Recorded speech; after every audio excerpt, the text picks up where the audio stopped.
offensive production. What's the biggest factor that you think? How do you analyze it?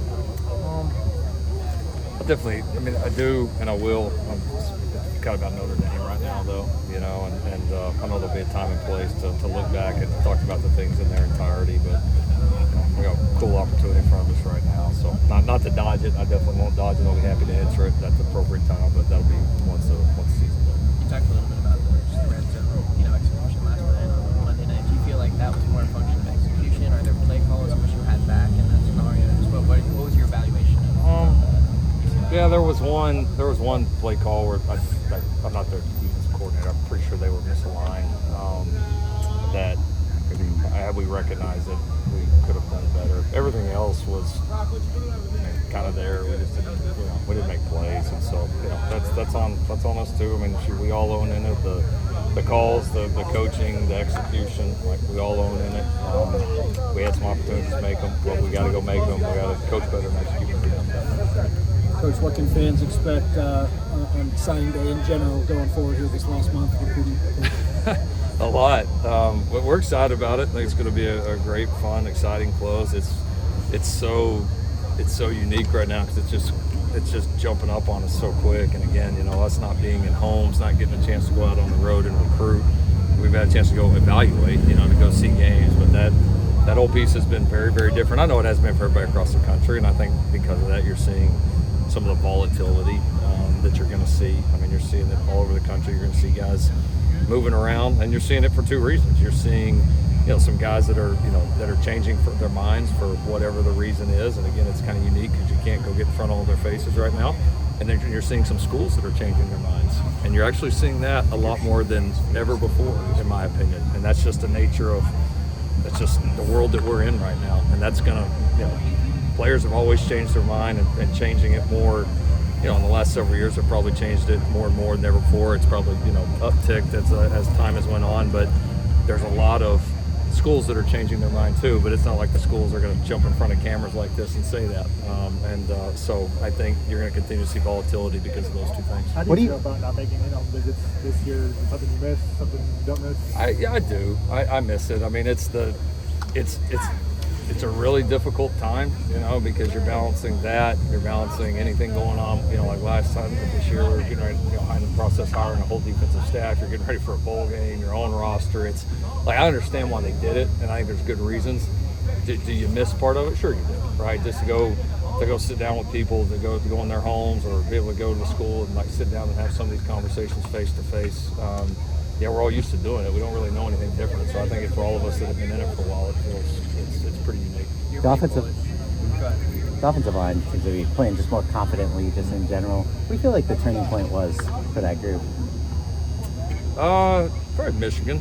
Probably Michigan. I mean, I feel like since then we've been on a pretty steady incline the entire way, and that group hasn't gotten a break. I mean, we've played good groups. I mean, when this season ends, and this may go some of your question before, when this season ends, you look back at the defensive rankings of the teams that we played, and there's some stuff that's like relative scoring and all that'll be pretty interesting stats because, when you don't play three layups in non-conference, and when you play in a conference with the defenses we do, like we hadn't played against a bad defense.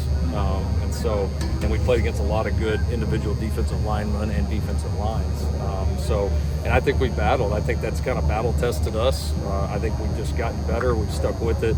I think, the leadership from Coach Henson, from Jonah, from Emmanuel, seeing some of these young guys grow up and get better and kind of take some of these challenges and really rise up to them. I think it's a combination of all that. It's been obviously key, especially this stretch here as of late. Given that improvement, how do you feel just about the trajectory of that group? Do you feel more confident maybe now than you did at the beginning of the season? Like trajectory going forward? Yeah, I do, and some of it is what I'm seeing on Saturdays, but some of it's just what I'm seeing on the practice field. Like we just did a kind of a developmental period right before you guys came out here, and we've got a lot of good-looking young linemen in that are talented and going to be good players, and like that it's been a while. Like I probably well before I was here until that was the case. So like you're starting to see a couple years worth of work and recruiting and development out here, and again, I know the fans and everybody sees it on Saturday, but there's a lot of exciting things happening behind the scenes, kind of like with Paige and Lonnie and some of those guys last year, what was happening. And I think there's a lot of guys that are going to be big-time players for us in depth and what has a chance to be championship quality depth here pretty soon. Knowing just the quality of the defenses that you guys have faced this year in the Big Ten, I know you focused on Notre Dame this week, but just thinking about the trajectory of this program moving forward, is there more of a desire to keep kind of bringing in offensive talent next year? Do anything a little bit different offensively to try and adjust to that, or what's your mindset there?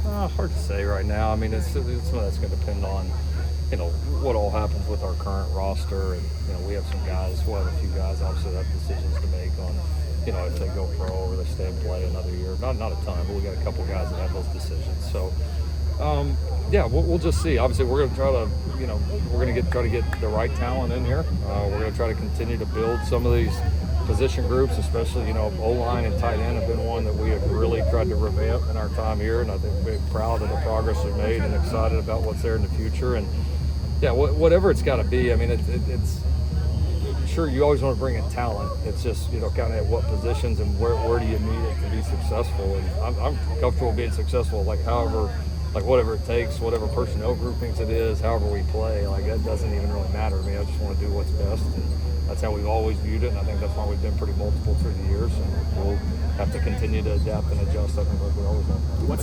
At Big Ten Media Day, you were asked about this rivalry and how unique it is and keeping it going. Marcus Freeman was asked about this game, the 22 game, earlier this week, and he talked about the pain and how they left it. Excuse me. How are you driving this game home this week, based on the way the season's played out? How much more significance is it taking on this year? I think it's always an important game. I mean, it's a rivalry game. There's a lot of history behind it. It's two great programs. It's obviously another one that's played in iconic places.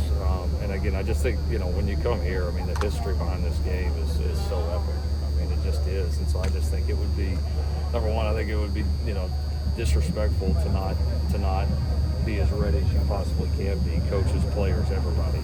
And then the fact for us, I mean, I would say our last game in the Coliseum, we got a lot of great Trojans on this team. It'll be their last game. We got a chance to really close great with this 3-game stretch here at the end of the season. And obviously a phenomenal opportunity to finish this thing the way that we intend on finishing it. So, I love it. I love rivalry games. Can't wait for it to be here.